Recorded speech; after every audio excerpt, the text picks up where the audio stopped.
before we begin the next part of the program, or the important part, or the really, really important part of the program, I would like to take this opportunity to introduce those members of the Hall of Fame that are with us this evening. And I'm going to do it a little differently. I'm going to do it from those who became members in the earliest year that are in attendance, and that was 1997. And we actually have 3 members from that year. Don Pomfrey, and please stand if you're able, till I get everybody announced. Don Pomfrey, Dan O'Shannon, and Heidi Scope, who I think just unfortunately left the room.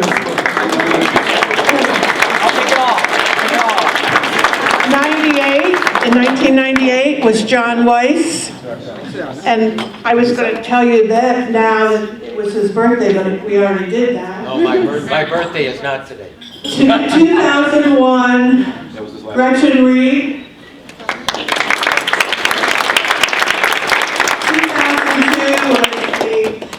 2004, Carol Benroth. 2005, John Reed.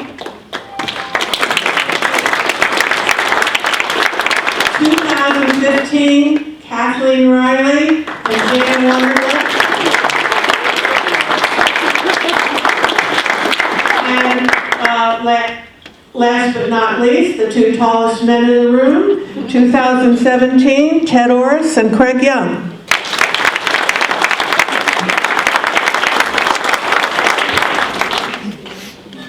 So now I would like to call up Carol Benroth, and she will begin the introduction of the first nominee.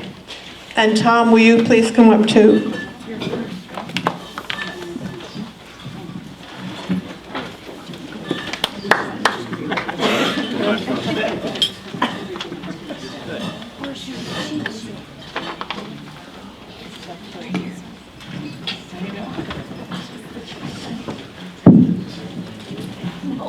I hope you can see from the biographical information in your program tonight about Louisa Hanold, and that she is a person of many, many interests and talents. Her demeanor is quiet and controlled, hiding her many adventures until she begins to share her latest travel or project, but share she will do when you're asked politely. She's a font of information on wide-ranging topics. Her expertise has impressed her classes and intrigued her colleagues.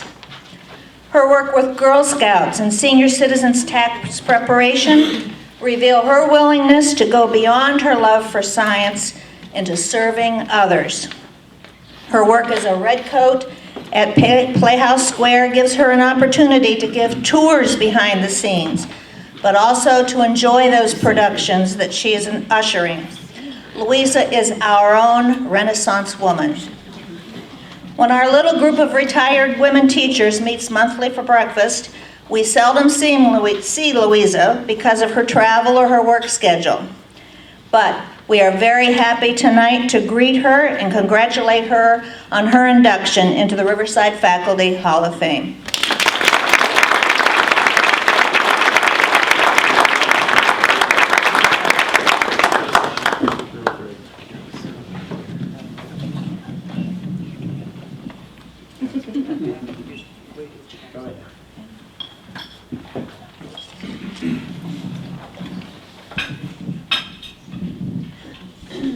Well, I would say thank you tonight to those of you who have come up with this idea. And it certainly is an unexpected situation for me. It was a surprise to learn that I had been nominated into the Hall of Fame at all. Teaching and working with students and friendly and family at Riverside was a special thing to do. Class time, lab time, and yearbook time were good experiences. The Riverside staff coordinated and worked well, which always brings brings pleasure to faculty members. Thank you.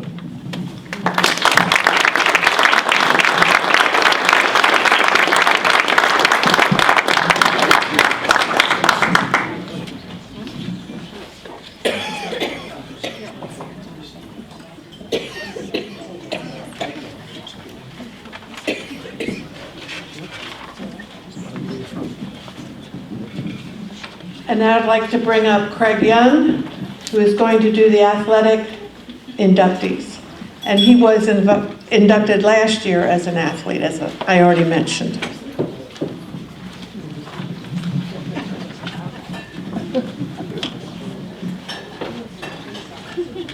Well, Mrs. Watson, you're going to be mad at me because I'm probably not going to be as quick as the last group was, so bear with me. I just wanted to thank the Hall of Fame committee and to everyone who helped bring this event together. This is such a great night. It truly is an honor to be here again this year among so many former teachers, coaches, alumni, and friends. And when Mrs. Watson, when she asked me to introduce the new inductees for the Athletic Hall of Fame, I jumped at the opportunity. And the reason for that is I truly understand what a great honor this is and how important it is to recognize some of the most remarkable people to ever walk the halls of Riverside High School. So I'm introducing for the athletic portion of this. And to excel as an athlete, it takes commitment, dedication, resilience, and hard work. Ignoring pain, accepting fear, and pushing your body to its limits to achieve success. And the two individuals that I have the pleasure to introduce tonight are the epitome of success. Successful athletes, and more importantly, successful people. They have taken all those lessons learned through years of competition and used that focus and determination to excel in life, and it's truly my honor to be able to present them tonight. Being the youngest of 4 kids, I've watched high school sports at Riverside for a long time. I think I first started watching athletic events in the early 1980s, and I've never stopped because I coach there now. And I can honestly say that I've never seen a more dominant female basketball player or women's basketball player than our next inductee. Quick little story, and then I'll move on, but Eric Sufer, who was a coach at Riverside in the early 2000s, had me come to one of his practices because he wanted me to simulate a 6'5" girl from Mentor High School. So I went, and I was there to simulate a 6'5" girl from Mentor to prepare them for a game that was coming up. And that was when Courtney was there at Riverside.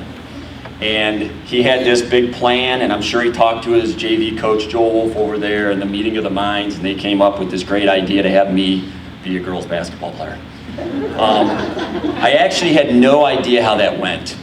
I went to practice, I left, I watched Courtney play a couple times, truly impressed. I had no idea how that whole experiment went. Courtney said tonight they got killed by me. So clearly that didn't work very well. You know, as a basketball player and as a coach now, I know how difficult it is and how much hard work goes into what we do. The countless hours on the court, jump shots, ball handling, jump shots, ball handling. I mean, just constant. You have to truly be able to dedicate yourself to compete at a high level. So for this next inductee to play the game at such a high level and at such a young age is truly remarkable. Courtney Colazar Epic was a 4-time letter winner at Riverside High School. And what that means, to put it in perspective, is when she was a freshman, all the other 9th grade girls are playing freshman basketball. The girls a year above her or 2 years above her, they're playing junior varsity basketball. Courtney, as a freshman, as a 9th grader, is playing varsity basketball. And that's a rare thing. All right, so that's really impressive to be a 9th grade girl playing varsity basketball. You know, there's a lot of reasons you can play varsity as a freshman. And when I look back and I hear the stories about Courtney on the court, I know it's because she was just better than everybody else. And I can see that when I watched her play. As I said, she played varsity at the varsity level for 4 years, and she still dominates most of the statistical categories for women's basketball. She's the all-time leading scorer in Riverside's history with 1,251 points, as well as having the most points in a single game with 34. And to score 1,000 points in a game is remarkable. I mean, that is the benchmark for us as basketball players individually. If you can score 1,000 points in a career, you're a truly dominant athlete. She not only scored 1,000 points, she blew by 1,000 points and scored 1,251. Truly remarkable. Following her senior season, Courtney was recognized by the Greater Cleveland Basketball Coaches Association as one of the area's premier players. She also competed in the News Herald Classic, where she was named the game's most valuable player. Courtney was heavily recruited in high school and ultimately signed her national letter of intent to play basketball at Marist College, which is a Division I school in New York State. Courtney is only one of a handful of men's or women's basketball players from Riverside High School to receive a full athletic scholarship. And to do so at the Division I level shows just how talented she was. During Courtney's time at Marist, they won 4 conference championships, and in 2006 advanced to the Sweet 16 of the NCAA Women's Tournament. In her time at Marist, she also majored in education, and she is currently a teacher at Hopkins Elementary. It is my great honor and privilege to introduce Courtney Kolazar Epic as a 2018 Hall of Fame inductee.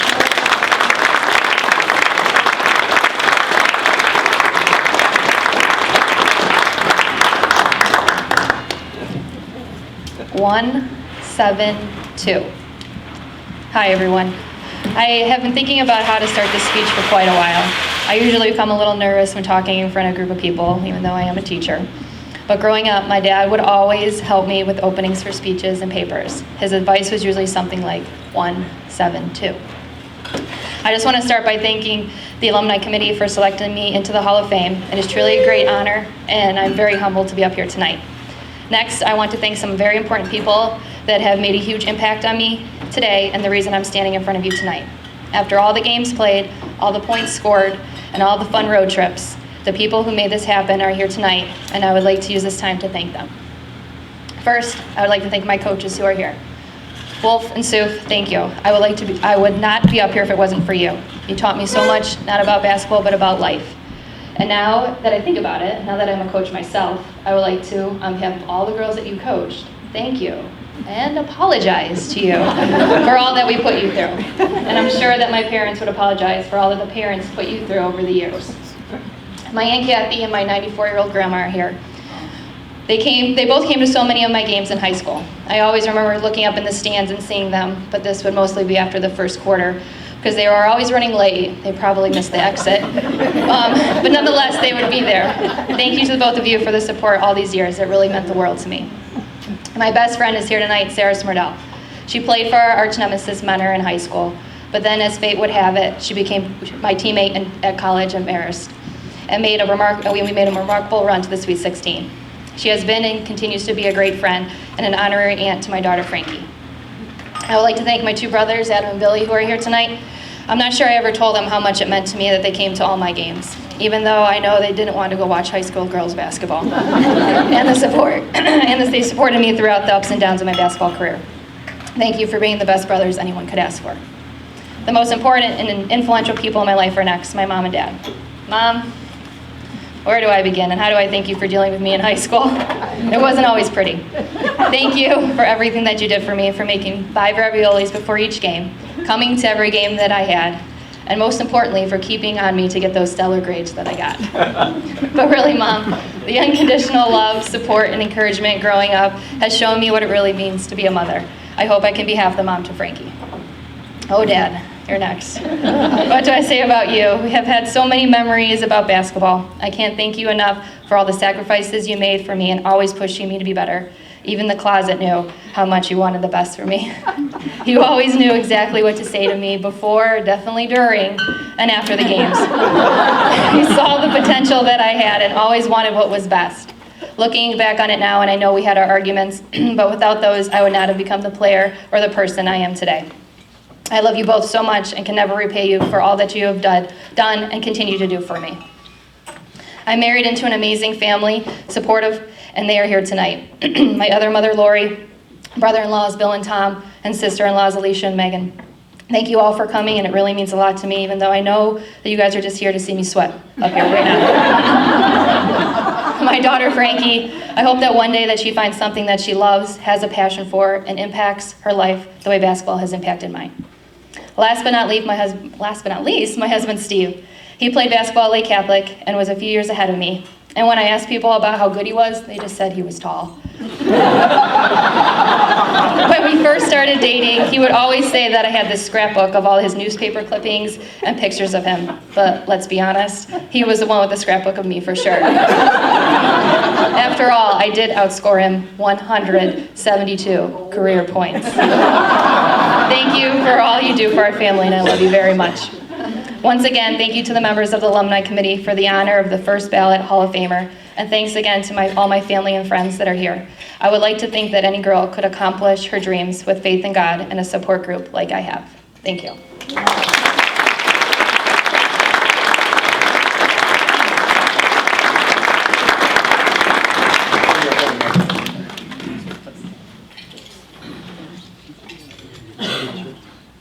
Mom's got to get her picture too.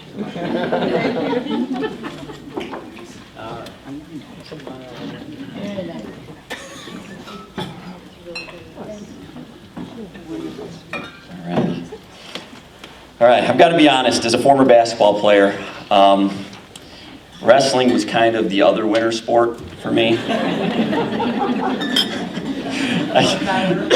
I can tell you though, that us basketball players always had a level of respect for wrestlers that we didn't have for other sports. We watched them every day walk into that hidden wrestling room of mystery, only to come out beaten, battered, dripping with sweat, looking like they were just in the fight of their lives. Dedication and sacrifice are two words that I think of when I look at high school wrestlers. It is hard to find a more intense and physically grueling sport. To reach the pinnacle of success in such a demanding sport is truly admirable. We are here tonight to honor an individual that didn't just show dedication and sacrifice. He showed a commitment and desire to be great. You know, in today's athletics, we throw around the term elite a lot, and it's really become a catchphrase, or they use it to sell stuff. But back in the day, it really meant to achieve greatness. And from what I've seen of Eric Lakia, he was an elite athlete. Eric was a 4-time state qualifier at Riverside High School, and this is truly a remarkable thing. To qualify at the highest level in your sport for 4 years as a freshman, sophomore, junior, and senior is rare. You know, it's so rare that he's the only Riverside wrestler to ever accomplish that. Eric also set a school record with 155 career wins and never lost a dual meet from 7th grade through his senior year. That one kind of struck me. I mean, sometimes we have athletes and they dominate as juniors and they'll dominate as seniors, but to never lose a dual meet in 6 years, that just blew me away. And that really goes towards his work ethic and his love of the game. And you know, Eric's talents were not just limited to wrestling. He was a multi-sport athlete at Riverside, excelled in football. His senior year, he was named second team All-Pac. Following his remarkable high school career, Eric was a standout wrestler at Ashland University, where he was a team captain as well as team MVP in 2007. He was also a Division II national qualifier and finished 4th in his weight class. As many people here know, Eric is still very involved in the sport he loves and was Lake Catholic's varsity wrestling coach from 2015 through 2018. During that span, he coached 23 state qualifiers as well as a 3-time state champion. He was named Greater Cleveland Wrestling Coaches Officials Association Coach of the Year in 2015 and 2016, and was twice named the News Herald and North Coast League Coach of the Year.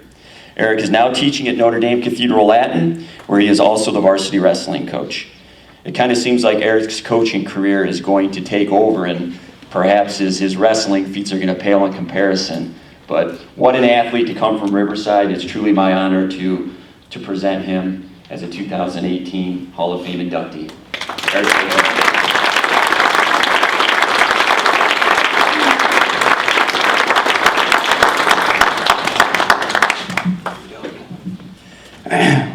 Wow. Humbled beyond words. You know, I guess I always wanted this in many ways. First off, I want to say thank you to the entire Alumni Association. I appreciate all you guys being here. It truly is an honor. It's an honor to be here with Courtney and all the other athletes as well. I'm sorry I'm so emotional. Today I'm, like I said, I'm extremely humbled and grateful. This award just doesn't represent me, it represents so many other people. And the amount of people that it represents is countless. People that aren't here today, people that are still here with me. You know, and you're talking hours and hours of work and nurturing. And it is very true when they say it takes a village to raise somebody, because that's the truth. And I see that now as an educator. Kids have it tough, it's not easy. Coaching is a selfless job. Teaching young minds is a tough job. I know this. But without coaches who lead me, I'm not the proud person I am today. That is why I continue and will always continue to give back. I want to say thank you to my good friend Randy Myers. Without you, Randy, I'm not here today. Randy, I believe, is who nominated me for this opportunity, so thank you, Randy. A few others I would like to give special thanks to. So these are just coaches' names that have coached me my entire life, friends. So Justin Eckert, Scott Blank, James Gridiron, Jamie Burke, Rob Tansky, Coach Puba, Chaponi, Branner, Dan Eckert, John Slavniker, Jeff Barron, Steve Galeazzo, Al Price, Coach Bink, Coach Wayner, Coach McKendrick, Coach Thomason, Coach Allison, Todd Venus, Todd Soppett, Scott Hivner, Kevin Hugenboom, Dave Novakovich, Coach Stevenson, Gary Kanega, Ray Kowach, Scott Kowach, Craig Kowach, Coach Weimer, Coach Henson, Coach Palo, Coach Moore, Ted Ton, Chris Peretti, Aldo Campea, Coach Furlong, and anyone else who's ever had the opportunity to coach me. I appreciate it very much because I understand how hard coaching really is. I would also like to thank my teachers, those ones that are here in attendance and those that are not. I appreciate all that you did. I was not an easy student to deal with. I know that for a fact. I am probably the person I am today because I had fun in high school and I played. And I probably played too much. But it has been good in as much as it is, as I say that. Last but not least, I would like to thank my family. My dad first. Dad, you've taught me how to love. You've taught me about passion. You've taught me what it takes to show people you care, and I appreciate that.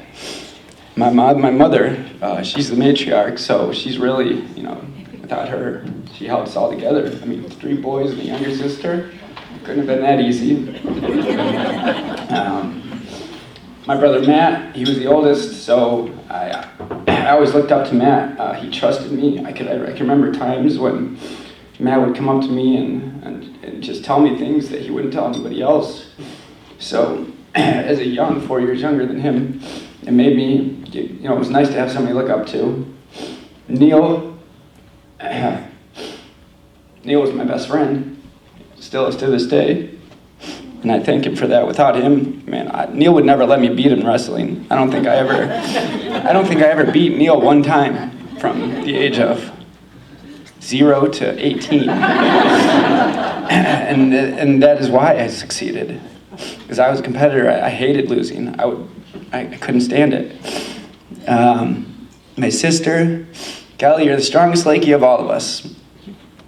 100%. Having to deal with 3 masculine, tough boys, and you have come out so beautiful and strong, and every day I'm proud to look at you and call you my sister. Last but not least, I guess I get into my wife, Erin. Erin, you're my rock, you're my everything. I know none of this happens without you, nor would I want it to. I love you very much, you're my best friend, and I thank you so much. Thank you all.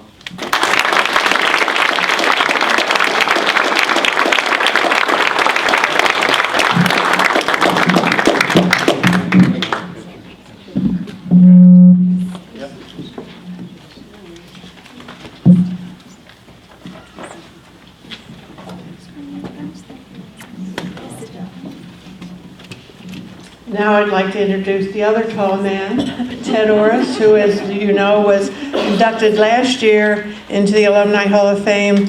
And one night, it was late, really late, and I thought, I'm just gonna send a message to Ted and see if by any whimsical chance he would come up and do the introductions for the alumni.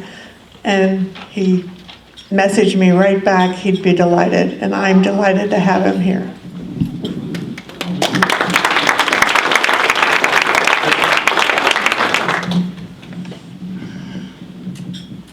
Thanks, Mary Jane. Ted Orris, class of 79. I was inducted last year, and I remember my brothers asking, what did you do? So there's 4 boys in my family. I was like, I don't know. And I'll tell you, after reading the bios of these three people, I'm asking the question again, what did I do? Because I have three impressive people to introduce to you tonight. And the first one is Kristen Ann Keefe, PhD, class of 1980. She's going to be inducted into the Riverside High School Hall of Fame in the alumni category. Currently a professor and a researcher at the University of Utah. She's been recognized for outstanding leadership in the field of pharmacy and neuroscience, and she serves in the department of, and there's a lot of big words here, so I've been practicing these, pharmacology and toxicology within the College of Pharmacy at the U of U. I like that, U of U. She and her team at the university researched and published materials on Parkinson's disease and brain plasticity. Is that right? Brain plasticity. Is that right? Okay, you can correct me when you get up here, right? She's also mentored postdoctoral fellows and worked with students in their doctoral dissertations, and she served on 49 PhD dissertation committees at the U of U, which is pretty impressive. She's earned her BA at Case Western Reserve University in 1984 with a double major in psychology and communication science, and she received a master's from the University of Pittsburgh in speech language pathology. Apparently something I need to work on. And a PhD in behavioral neuroscience, and apparently I could use a little work there as well. Her honors include the Lawrence C. and Dolores M. Weaver College of Pharmacy Recognition Award and University of Utah Distinguished Teaching Award in 2017. She's also received the Graduate Student and Postdoctoral Scholar Distinguished Mentor Award. See, big words, lots of stuff, right? From the University of Utah in 2012, and then she was elected a fellow at the Academy of Health Science Educators at the University of Utah as well. Her community involvement includes serving on the board of directors with the Gifted Music School in Salt Lake City, which her daughter Ellen attends. Kristen is a volunteer for Family Promise, which helps homeless families through her church, and then she's a regular participant in a public outreach activity at the school and public library that deals with the Brain Awareness Week held each March. It's my pleasure and honor to introduce the next inductee, Kristen Ann Keefe.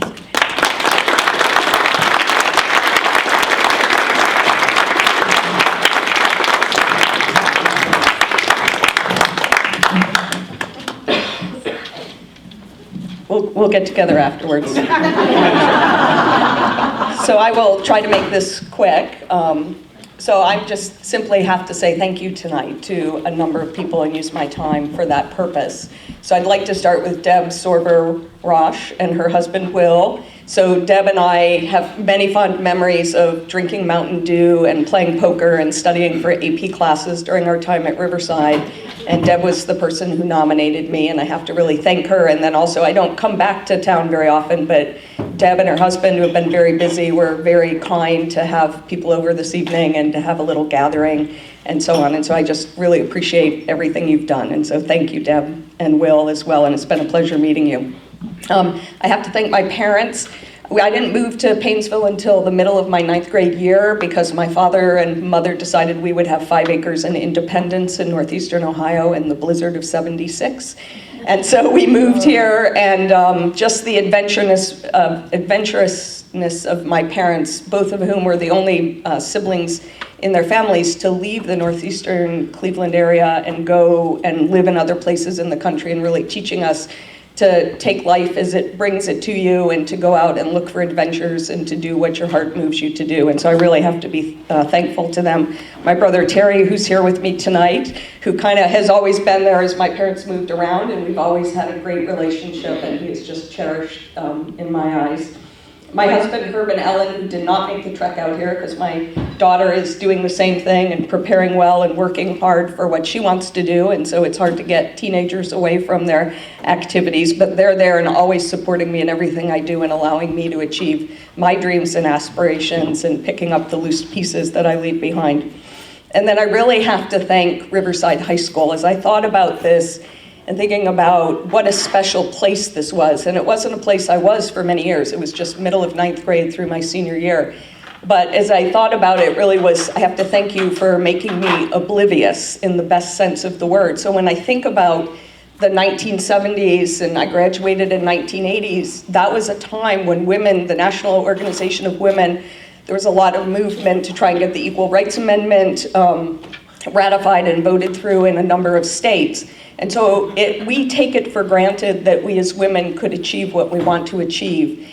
And I realized that I was oblivious during my high school years to that movement and the fact that some people might have thought that I couldn't do what I wanted to do because I was a woman. And the faculty at Riverside High School and the staff at Riverside High School never let us think that way. I have no recollection or any sense of that. So Mrs. Bauer in English, made me defend my position that Rod McEwen was the best poet in the country at that time. Those of you who know who he is. But she didn't say, no, you're wrong. She made me defend my position, and she taught me a very useful skill. Mrs. Brandis, who I found out at the end of my senior year, my French teacher, actually didn't think I was supposed to be playing softball and that women should do that, but shared that with me, but still respected my right and my desire to do that. And so she taught me to be respectful to people, even if you don't agree with their position or their views. Fabulous STEM faculty. I didn't know there were STEM faculty then. Richard Dick, Mr. Perrout, Mr. McGuan, who believed in me and knew I could do science. I do neurochemistry now, even though I was the one who always threw away the supernatant when you weren't supposed to, because I never read ahead. Mr. Fuller and Mr. Grill, who we had for classes, but who also were at every softball game that we played in, and just through their actions showed us that we mattered, because they were there every game that we played. Ms. Girdler, who was our coach for a while, who was the person who came up to me and said, you should try to get a scholarship in college, and really got me thinking ahead, even though I knew I would go to college, but other things to think about in that regard. Mr. Hahn, my guidance counselor, who, when I didn't sign up for things or put myself out there, would call me into his office to say, why aren't you signing up for this? Why aren't you doing this? And so really, again, believed in me and got me to do things.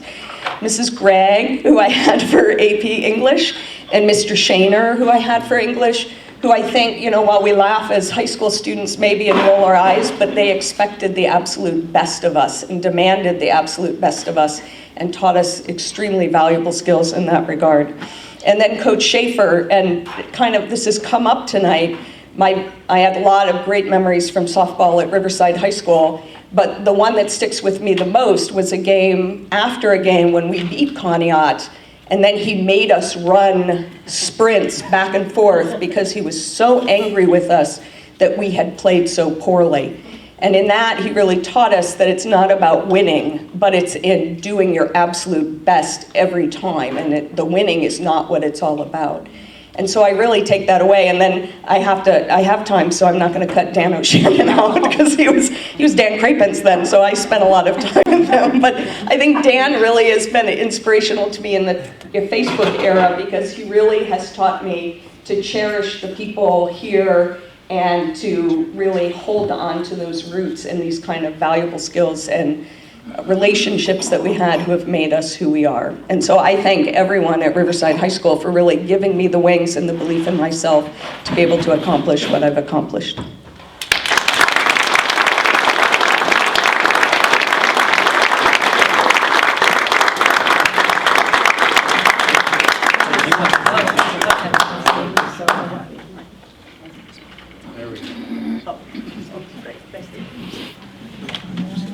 Thank you for bringing up Mr. Sheener.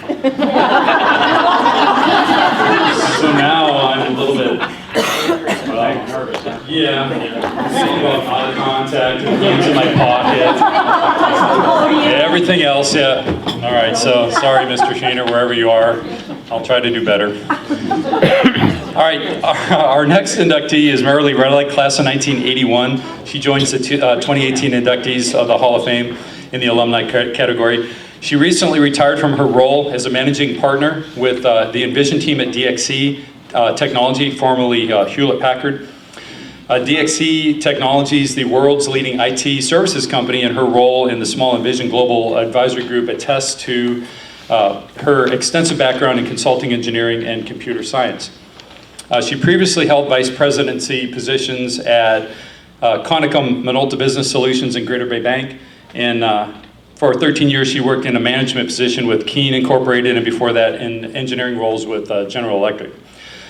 After graduating from Riverside as a salutatorian, I don't even really know what that is because I think I was about 400 out of 388, something like that. But I was the tallest, just so you know. So we graduated by height, so I was the last person to graduate, which might have sounded bad, but I got the most applause because it was finally over, just so you know. Okay. Apologize, Mr. Shane, or wherever you are. She graduated a Bachelor of Electrical Engineering degree, summa cum laude, from the University of Dayton in 1985, and then took advanced courses in engineering through GE's engineering program. Her graduate work in electrical engineering and computer science at the University of California at Berkeley followed in 87 and 88. And then she later graduated with a Master's of Business Administration from Santa Clara. In spite of her huge travel demands with her jobs, she's been able to volunteer for the San Jose Habitat for Humanity and coach girls 4th through 6th grade basketball. And this is my favorite part.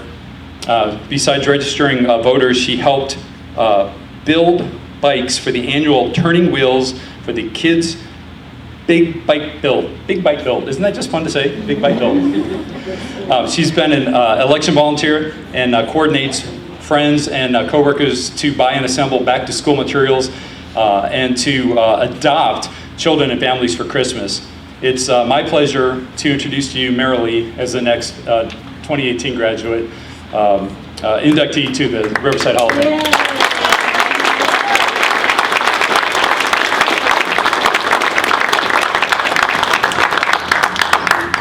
Congratulations. You probably need this. I do. Can you hear me?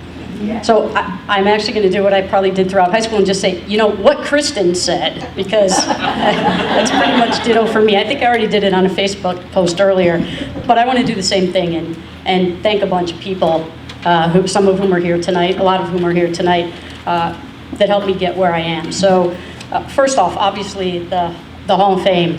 Thank you for recognizing me, and if you read a little bit in the bigger bio, one of the things I like about being recognized is it's really about me mentoring and coaching people throughout my career. You get recognized in the business world for meeting your results, but not for how you do it, and that was a part that was always important to me. So I really appreciate the fact that they recognized me for the part of my job that I found was most memorable and fulfilling, which was working with the people who worked for me and helping them achieve their goals. One of the things I like about coaching basketball as well, that's a blast. I need to thank Kristen Keefe because she's responsible for me being here because she nominated me. We spent a lot of time on the aforementioned basketball courts and softball diamonds together, and it's really a treat to be inducted on the same night as her. And I have to give her props because she's actually rocking the black and gold. Did you guys notice that? That's quite impressive, Kristen. Just show us all up, will you? Next up, this is really, it's going to be a miniature, another version of Kristen's speech. Honestly, it's just in a different order. I need to recognize my parents, one of whom is here tonight. My mom, Judy Murphy, is here tonight. She's the one who let me know from the time I was this tall that I could be whatever I wanted to be, even when sometimes she didn't understand what it was that I said I wanted to be and looked at me like I had a couple of heads. She did let me go ahead and do that. The great thing was that as my career progressed and I moved out of engineering into more management and leadership roles, our paths kind of converged again, and she became my go-to person for advice. I'd run up to a gnarly business problem or a challenging employee, and 9 times out of 10, the first call I made was to my mom, like, what the heck would you do if you ran into this situation? I also called her for recipe advice and other things, but the important stuff was her coaching of me. My stepfather is no longer with us, Don Murphy, but I know what he's saying up there. My mom and Lance will absolutely know. And as he claimed throughout my high school career, whenever I did anything good, it was all due to osmosis from him. So I know he's up there claiming this is all osmosis from him. My father is still around, but he's unable to be here. He's actually too ill, but he is probably the one responsible for the math and science interests, so I have to give a shout out to him as well. Similar to Kristen, as this happened, there was actually an exchange on Facebook with some of us, and one of the comments I made was that we were really lucky to go to Riverside. And you don't know that while you're here, right? While you're here, you're taking classes, you're comparing yourself with people who are taking the same classes you are. And you know how you compare against them, but you have no idea what that's going to look like when you get out in the world. And I can say that when I got to college, we were really well prepared. From English teachers, Mrs. Reed is here tonight. I had her for English my sophomore year. The English teachers taught us how to read literature with a critical eye, how to then take words and put them into sentences and into paragraphs and into papers that made sense with a logical argument. And when you go into engineering, they actually tell you, oh, it doesn't matter if you can write. It really does matter if you can write. And I thank my lucky stars every day that between my mom and the great English teachers that I had, that I can string together words, sentences, and paragraphs on a page, because it's a very important skill to have. Kristen also mentioned the STEM teachers, which, as she said, we had no idea what STEM was, but we just knew we liked science and technology and all that great stuff. And we had fantastic teachers, some of whom she mentioned. Ms. Riley is here. I had her for, I think, geometry and calculus. As an engineering major, I had to take a whole lot of calculus when I got to college. And the first semester was a repeat of what I learned in high school. And I can tell you that for most of the people that I went to school with in college, they were lost. And they ostensibly had calculus as well. So they were nowhere near as well prepared as we were coming out of Riverside. I then later had to tutor calculus and physics, and then I had a brand new appreciation for Miss Riley's ability to teach that to 20 some of us in a room and have us understand it, because I was struggling with one kid one-on-one to get them to understand it. So thank you to all the teachers who are here and who aren't here. You don't know it when you're there, but we got a fantastic education at Riverside. A couple of other friends who gave me advice when I got out of school, actually when I got out of college, that I want to mention. One of them was my stepfather again. So for people who might still be passing advice on to people later, I got some great pieces of advice from people along the way. My stepfather told me when I went into business to volunteer for everything. He said, if you're going into the military, I'd tell you not to volunteer for everything and keep your head down. But in business, he told me volunteer for everything. And I took that to heart. It wasn't easy for me. I was a pretty shy, timid person. And I stuck my hand up and I volunteered for all kinds of things. And that's a lot of the reason that I had the opportunities that I had and was able to do the things I was able to do. And then another member of the Hall of Fame, he's also not here tonight, but Ed Gibbons, some of you know, was a good family friend.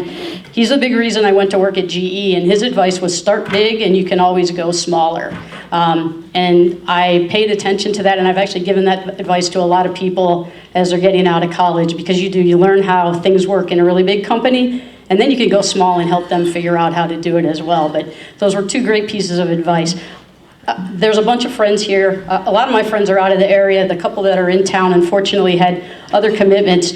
But there's a whole host of people who basically raised me along with my parents that are at that table. So I really appreciate you guys coming out tonight. And there's one very special person, Don Pomfrey, that I was happy to see here tonight. We go way back. He's let me cast his fly rod in his backyard and do all kinds of fun stuff. And it was really, really special to be here tonight with Don, especially on a night that he was honored. Finally, I need to thank my brother. He's sitting there. We're 4 years apart. We're actually really close. We got along great. He's always supported me. I've tried to support him.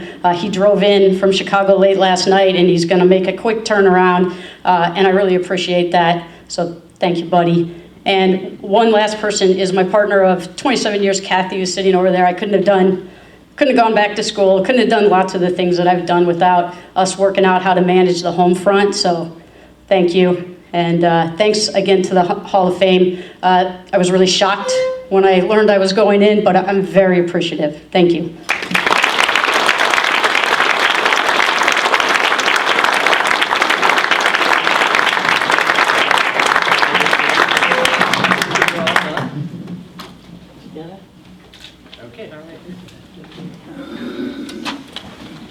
Thanks, Marilee, and I'd like to echo her sentiment about the preparation that all of us got from Riverside. And another additional shout out to Gretchen Reed. because I'm not sure that I'd be where I am today without people like her. She had a simple science credit class, an aviation course that was offered at Riverside, and I don't think there's very many schools that do that. And I was interested in flying, and everyone told me I couldn't be a pilot. By the way, I'm a captain at Southwest Airlines. So, he told me I couldn't be a pilot, and my uncle Ted, who I'm named after, said I couldn't be a pilot. He was a pilot, so you'd think he'd know. Sorry, I'm dead. But I kept being told that I couldn't do what I wanted to do because I wore glasses. And Gretchen Reed never said that, and she had a ground school course, and I took that in high school, and I got the bug. She took me up flying a couple times. My uncle Richie, who lives locally, took me up a few times, but it was that basis that I got at Riverside that helped. And when I got to Kent State, which is where I went to college, they have an aviation program, I experienced the same thing where I tested out of all these classes because the way the Riverside prepared me. These other people in my orientation class, they had to take these remedial courses just to get up to college level, and I just kind of skated through things, so thank you, Riverside. Lastly, but not least, is Dr. John Bonhoff that I'm going to introduce. He's one of my classmates from 1979, and he completes the alumni category, inductee for the Hall of Fame.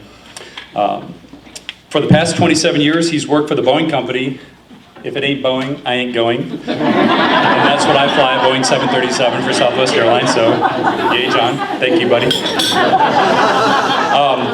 And he's been a program management on various Air Force platforms, including the programs with the F-18, the F-15, the T-45, the C-17. He's also been involved with the cryogenic upper stage Delta IV rocket, which I don't really know what that means, but I know what rockets are. But it sounds impressive. And the Future Combat System contract for the Army, the C-130 and the B-1 bomber programs.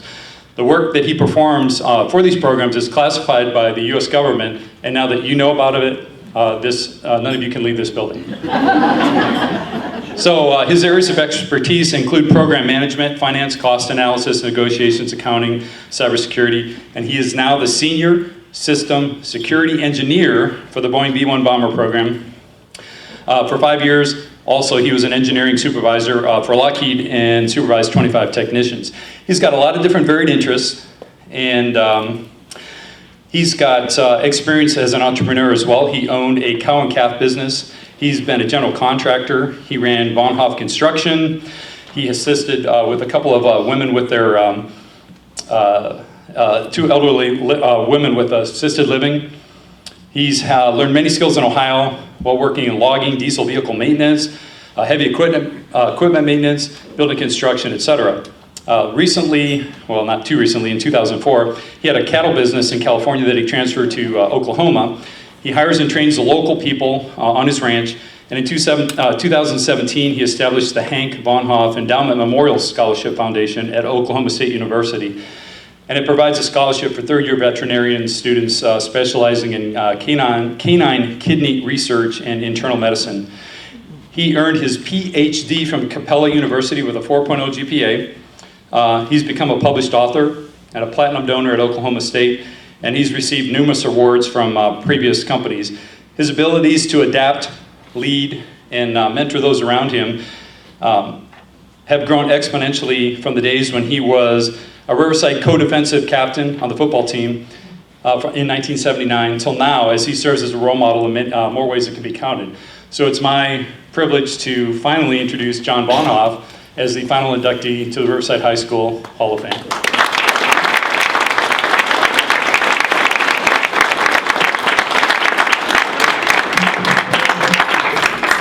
Congratulations, John. So I'm the one who had the hour speech, so I won't take that long. I love to talk.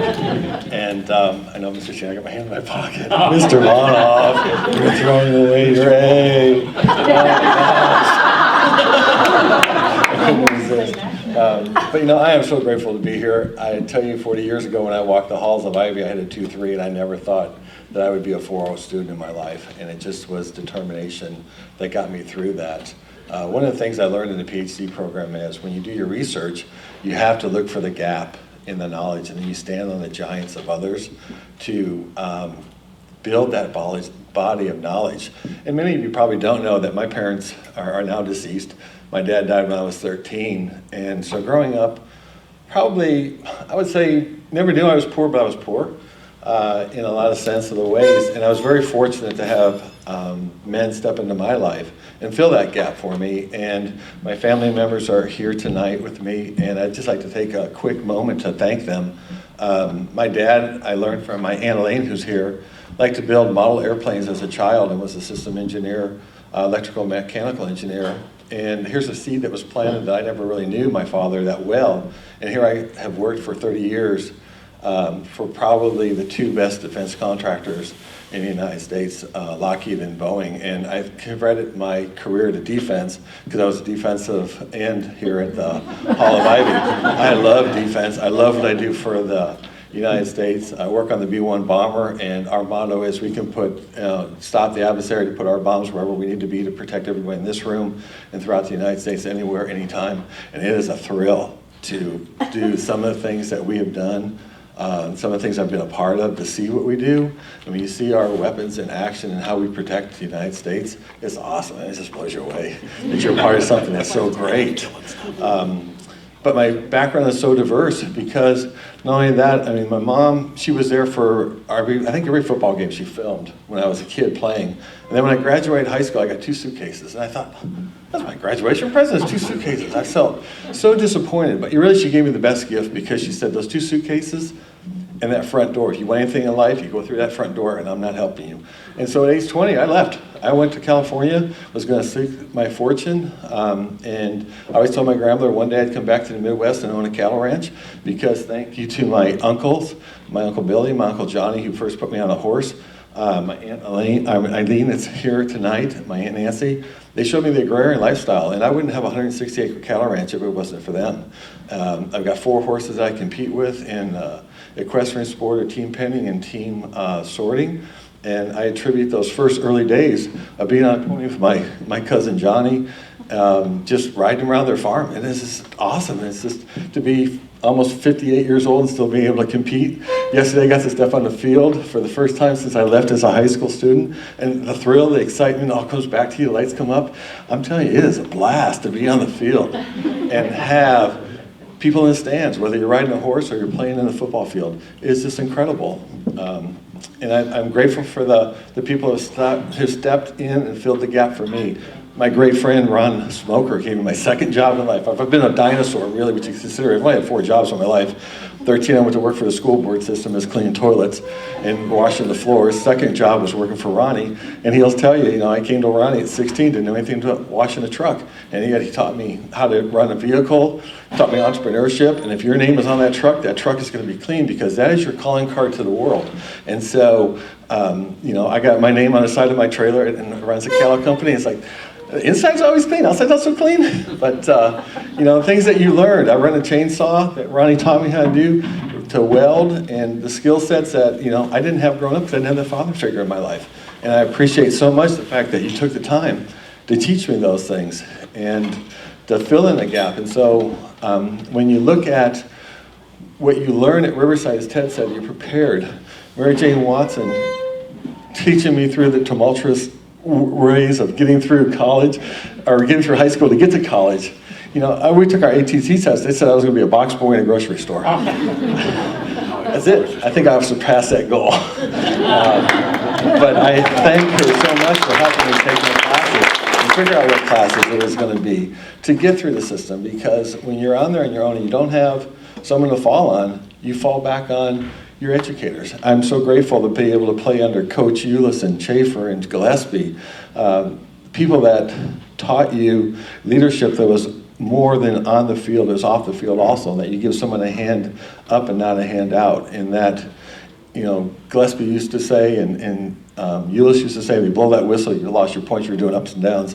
But he used to say, inch by inch, everything's a cinch. And when you go through the program of the PhD, you really don't know if you're going to make it or not.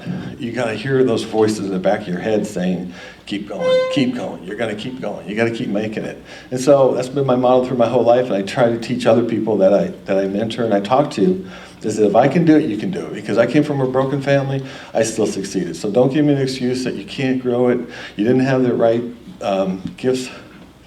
If you got it in your heart, you can do it. Put it in your mind, God will give you the strength and you just go through it. And so I'm grateful for the education I got at Riverside. Although I'm far away in Oklahoma, I'm really never that far, because the memories come back and you're always in your heart.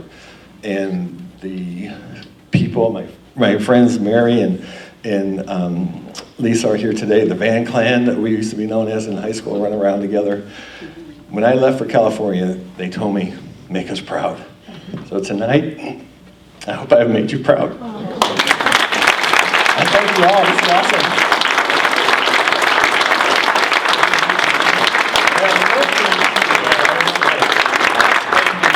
The play that Riverside's doing this year is Boing Boing. There you go.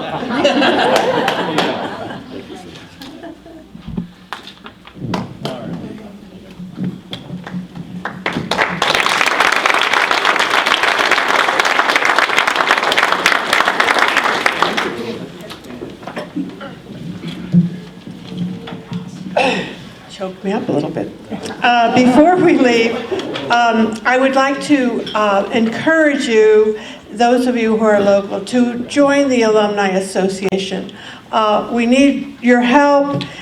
We'd really like you to become active members. In addition to sponsoring this event, we also give scholarships to seniors every year from Riverside.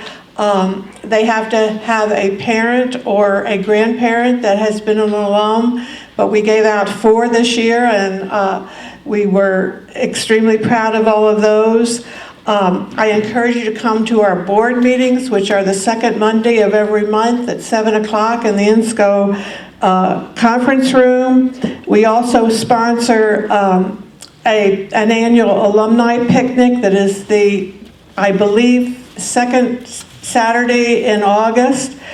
And we also give money to various organizations within Riverside that need a little help. So we've given to the band, the choir, the junior class for prom, various other organizations.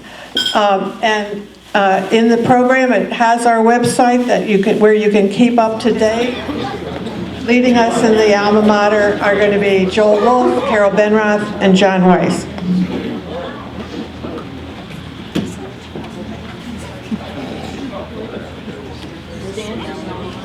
Please stand.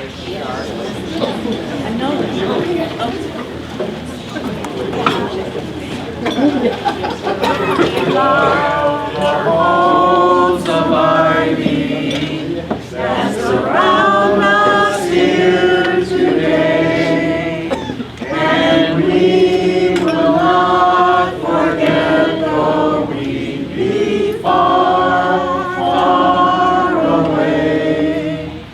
To the hallowed halls of ivy, every voice will bid farewell, and shimmer off in twilight like the old vesper bell.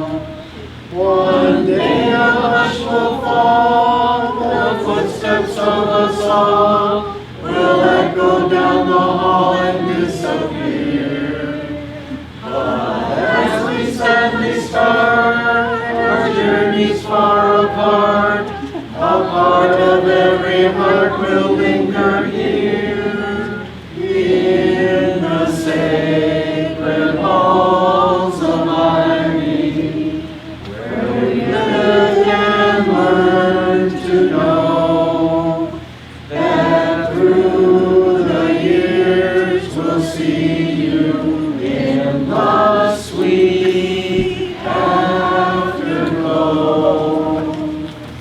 A special thank you to Mary Jane Watson for all that she's done.